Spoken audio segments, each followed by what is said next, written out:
Hello guys, welcome back to my channel. মহালয়ার দিনে সকলকে জানাই শুভেচ্ছা। তোমরা সকালে ভালো থেকো, পুজো খুব ভালোভাবে কাটাও। তো এখন ভোর 5টা বাজে, আমি মহালয়া দেখছি, তোমরা দেখতেই পাচ্ছ। কিন্তু এটা আমি টিভিতে দেখছি না, আমি ফোনের মধ্যে দেখছি। কেননা এখনকার মহালয়াগুলো আমার একেবারে ভালো লাগে না। শুধু সাজে বিভিন্ন টাইপস করে অনেক কিছু করে ব্যাপারটাকে পুরো একদম হজবরল করে দেয়, যেটা আমার কাছে খুবই বিরক্তিকর। আমি ছোটোবেলায় যেটা ভালোবাসতাম, মহালয়া মানে একটা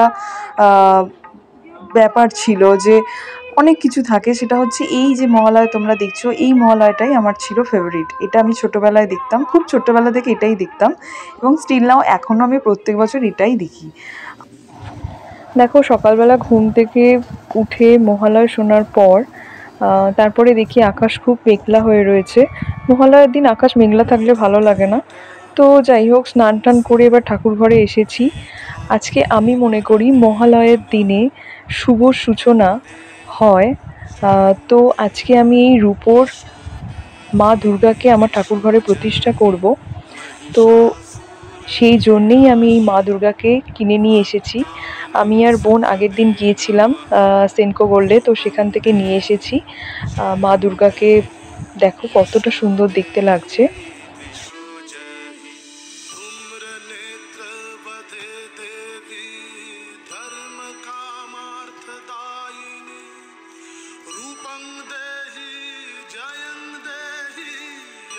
ছোটবেলা থেকে আমরা জানি মা দুর্গা শুধু অশুভ শক্তিকে নাশ করতে আসেন, আর অশুভ লোক, অশুভ যা কিছু সেগুলোকে নাশ করতে আসেন এবং তিনি সব কিছু ভালোর সূচনা করেন। তো আজকের দিনটা আমি দেখো মা দুর্গাকে নিয়ে এসেছি আমার বাড়িতে, নিয়ে এসে তাকে আমি আমার ঠাকুর ঘরে প্রতিষ্ঠা করছি এবং আমি চাইছি সমস্ত অশুভ জিনিস কেটে যাক এবং সব কিছু খারাপ যেন আমাদের কাছ থেকে চলে যাক। আমরা মানুষ, আমাদের মানুষ জীবন চায় আশা করে পৃথিবীতে বেঁচে থাকতে। তো আমি ভালো কিছুর আশাই করছি। আমি চাই সকলের ভালো হোক, সবাই ভালোভাবে জীবনযাপন করুক এবং এই অশুভ শক্তি যেন চিরবিদায় নিক, আর যেন কোনো মায়ের কোল খালি না হয়, আর যেন কাউকে চোখের জল ফেলতে না হয়। আর যারা এই অশুভ কাজের সাথে যুক্ত তারা যেন শাস্তি পায়।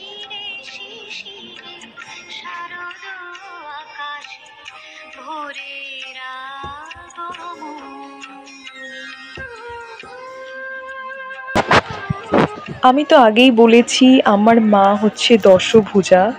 উনি একা হাতে সমস্ত দিক সামলান, সমস্ত কিছু উনি দেখেন। তাই এই দশভুজা মা দুর্গাকে ওনার হাতে তুলে দেয়াই আমার শ্রেয়। আমি সমস্ত মহিলা সদস্যদের রিকোয়েস্ট করব যে তোমাদের উপার্জনের ন্যূনতম অংশ থেকে তোমার মাকে বা তোমার শাশুড়ি মাকে তোমরা এরকম একটা গিফট যদি পুজোর সময় দিতে পারো, বিশেষ করে দুর্গা পুজোর সময়। মানে দুর্গা পুজো মানেই আমরা খুব এক্সাইটেড থাকি। তো শাড়ি জামা কাপড় তো আমরা সারা বছর কোনো না কোনো অকেশানে কিনেই থাকি। তো পুজোর অকেশানে যদি এরকম কোনো গিফট আমরা দিতে পারি, আমার মনে হয় তাদেরকে সবথেকে বেশি আনন্দ দেওয়া হবে। ভাবতে পারছি না আজকের এই শুভ দিনে এই ফুলগুলো ফুটবে এবং সেটি আমি মায়ের পায়ে দিতে পারবো। তো আমার খুব খুব ভালো লাগছে আজকের দিনে মায়ের পায়ে এই ফুলগুলো দিতে পেরে। তো দেখো আমার মাকে খেতে দেওয়া হয়ে গেছে, আমি বরণ করে নিচ্ছি।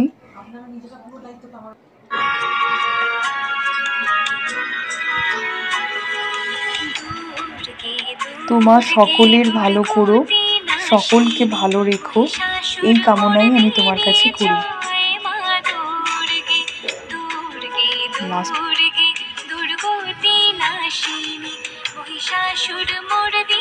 তো ফ্রেন্ডস, আমার পুজো করা প্রায় কমপ্লিট।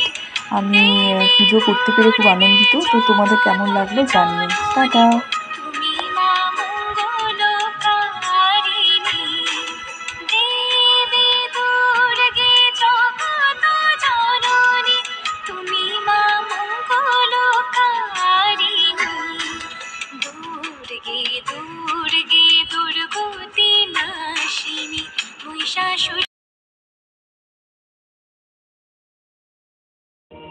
আশ্বিনের শারদ প্রাতে বেজে উঠেছে আলোক মঞ্জির, ধরণীর বহিরাকাশে অন্তরিত মেঘমালা, প্রকৃতির অন্তরাকাশে জাগরিত জ্যোতির্ময়ী জগন্মাতার আগমন বার্তা, আনন্দময়ী মহামায়ার পদধ্বনি অসীম ছন্দে বেগে উঠে রূপলোক ও রসলোকে আনে নবভাব